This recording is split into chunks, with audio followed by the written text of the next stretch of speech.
Indirimbo yabaye hit itarasohoka, indirimbo yakunzwe itarasohoka, bisa nkaho kuri ubu ngubu bari kuyamaganira kure. Iyo nta yindi ni Sikosa, indirimbo yahuje abasore batatu b'abanyempano, uwo twita Kevin Kade, The Ben ndetse na Element. Bano basore kabisa bafite impano itangaje. Ni iki kiri gutuma iyi ndirimbo yamaganirwa kure? Ni iki kiri gutuma iyi ndirimbo itakirwa neza nk'uko byari byitezwe? Ibi byose nibyo tugiye kugarukaho muri iki kiganiro cyacu, ikiganiro cyanyu, ikiganiro cya Kigali The Twilight Talks Entertainment. Tugiye gukora icyo twita song review, ubundi turebe ese ni igiki kiyirimo, ni igiki iyi ndirimbo ije guhindura ku muziki w'uyu muhanzi bita Kevin Kade, dore ko indirimbo ari iya Kevin Kade, kubera ko iri kuri channel ye, bivuze ko indirimbo niwe wayishyizemo ingufu nyinshi kugira ngo ibe yajya hanze. Uyu musore ngo ni Kevin Kade, yagize gutya akabya inzozi ze ubwo yatekerezaga kuba yakorana indirimbo na The Ben, ariko akumva nyine igihe kitaragera,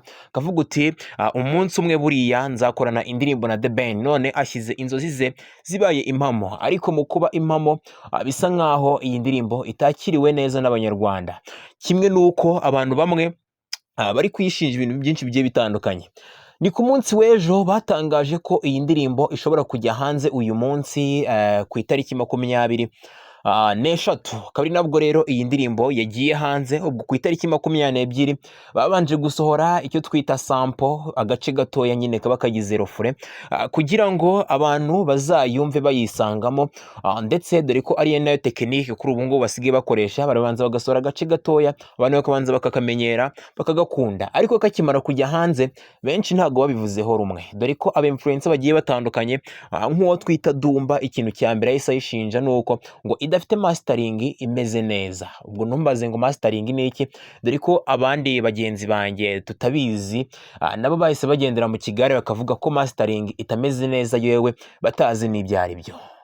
Iyo tuvuze influencer nyine ni uko nguko bigenda, ni uko nguko bimera. Dumba influence nyine abantu nabo bagendera mu Kigali batazi ibyo ari byo, bavuga ko nyine mastering itameze neza, kandi yewe utazi n'icyo ari cyo. Icyo ngicyo rero cyatumye iyi ndirimbo kiyigira mbi, dore ko abantu benshi bagendaga nyine bayishinja ngo mastering ngo ntimeze neza.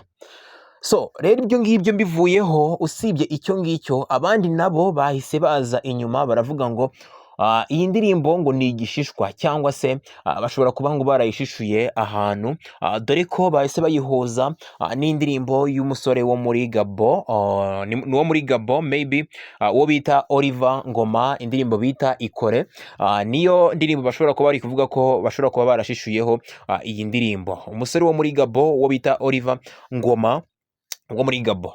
Ndetse ibyo ngibyo nanone bigahita bigira indirimbo abanyarwanda batisanzemo cyane, ariko urebye ukuntu iri kuzamuka kugeza kuri ubu ngubu, ni indirimbo ntatinya kuvuga ko kuri ubu ngubu, kuri iyi minota ya mbere iri kuzamuka neza cyane. Gusa icyitezwe ni uko iyi ndirimbo ishobora kuza kuba yagira views nyinshi, bitewe n'uko bitewe n'ibyo bintu byose biri kugenda bivugwaho bisa nkaho ari ukuyitwikira.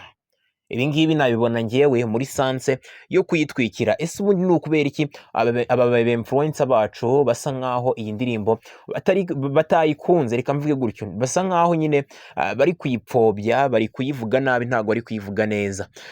Ubundi mu by'ukuri aba influencer nyine bakorera kuri Instagram cyane cyane kugira ngo bamamaze ikintu, bisaba ko babishyura, ugasanga rero niyo mpamvu iyo utabishyuye ikintu usohoye usanga bari kugenda bagisebya, kuko iyo baza kubishyura ntabwo bari kuba bavuga ariya. Rero sinzi muzika yacu guys, sinzi nimba muzika yacu hari ahantu izagera. Iki kintu reka nyivuge wenda gutya, muzika yacu sinzi ko hari ahantu izagera mu gihe hakirimo abantu nyine bameze gutyo, bategereje ngo babanze bishyurwe ngo bakore ikintu, kuko ahandi usanga babikorera urukundo. Ugasanga niba ari indirimbo basohoye bayikozeho reaction, ugasanga nyine umuntu agiye ku ndirimbo ararize kugira ngo agaragaze ko iyo ndirimbo ari nziza, kandi koko ubashije kumva umuntu ari kurira ku ndirimbo, nawe watugira amatsiko yo kwicara wumve neza ikiba kiri kumuriza. Ariko abahangaha iyo bishyuye n'ubundi usanga ari hahandi usanga ikintu cyawe bari kugenda bagisebya. Kandi koko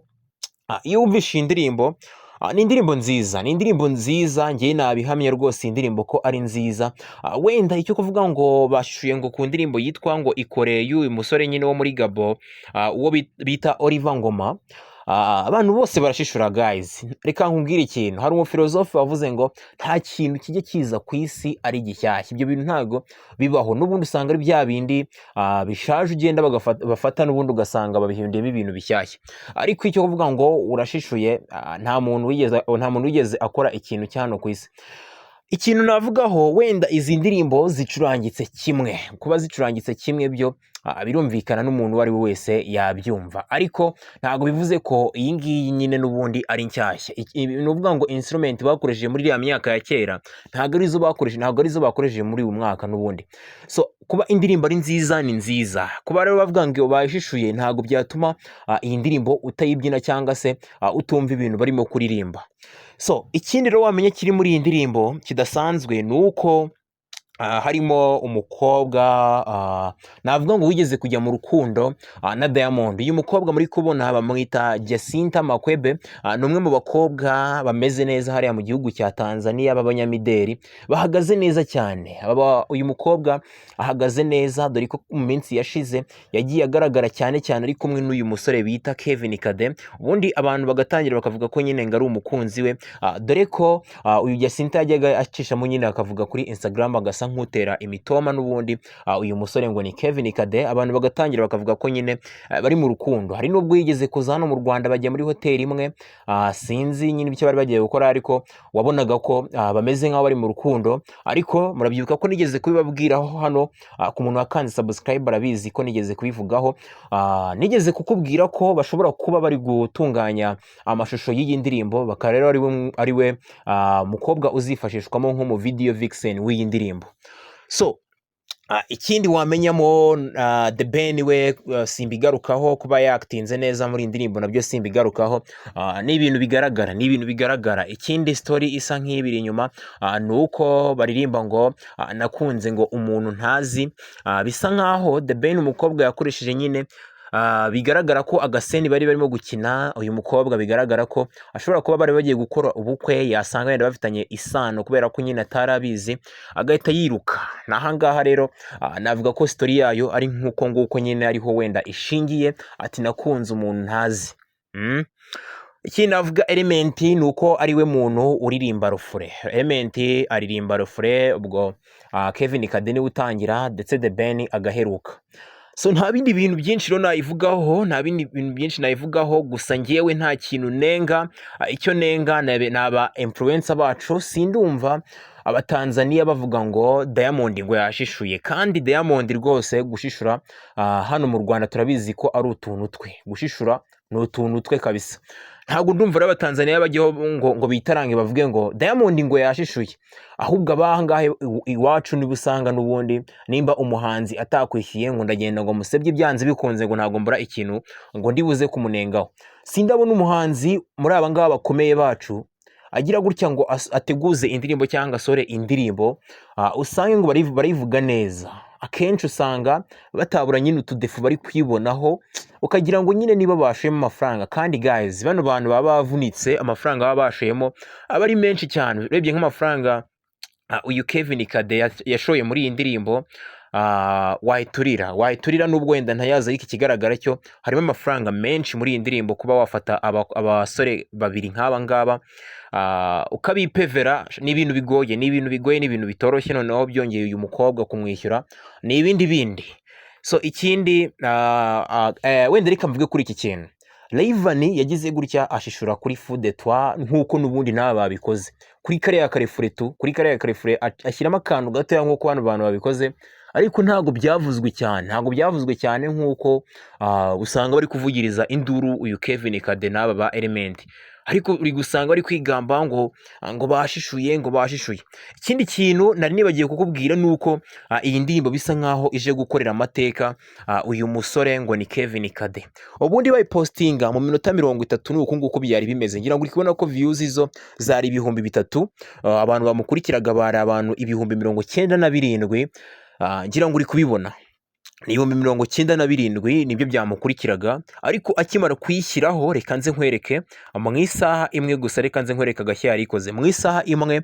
Ngira ngo uri kubona ko yari imaze kugira ibihumbi 6, ariko abasabu bo bahise batumbagira cyane bava ku bihumbi 97, ubwo ibihumbi 3 by'abasabu bose bahise binagaho. Wow, bino bintu Kevin Kade yarabikwiye kabisa, kuko urebye ukuntu Kevin Kade akora kandi ubona ari n'umuntu ku mugani uzi kugigira cyane ibintu bijyanye n'umuziki, ubona ko aharanira iterambere ry'umuziki nyarwanda. Yarabikwiye kabisa, yarabikwiye, bivuze ngo nawe ubu ngubu aritegura kwakira cya gihembo cya Silver. Njya mbona nyine bakiriye bagize ibihumbi 100, bivuze ngo Kevin Kade kabisa ubu ngubu ari kugikozaho imitwe y'intoki. Urabona ko ari ibintu bisa nkaho bigiye kuba byabyara akantu. Ngira ngo mu minota 30 nuko nguko byari bimeze, byari ibihumbi 97, ndetse mu minota mu masaha abiri yaramaze kugira abasubscribers bangana n'ibihumbi 102 byose. Urumva ko atari abantu bake, bivuze ngo iyi ndirimbo igiye kugira impact nini ku muziki w'uyu musore, ndetse n'umuntu utari umuzi hano mu Rwanda arahita amumenya binyuze kuri iyi ndirimbo, kubera ko yavuzwe cyane cyane. So nta bindi birenze rero, mukomeze mugire ibihe byiza. Yari Kigali The Twilight Talks Entertainment. Ku muntu mushyashya utwumvise aribwo bwa mbere, ndagushishikariza gukanda subscribe, kuko ibi nibyo tuganira. Nimba ubikunze rero kanda subscribe. Nimba atari ubwa mbere usanzwe utwumva, uri umuntu w'umugabo cyane, ugenda wigurira akantu. Murakoze cyane rero. Yari Kigali The Twilight Talks Entertainment. Amakuru y'abasitari yo nakagaruka no mu kanya n'indi nkuru nshyashya. Murakoze.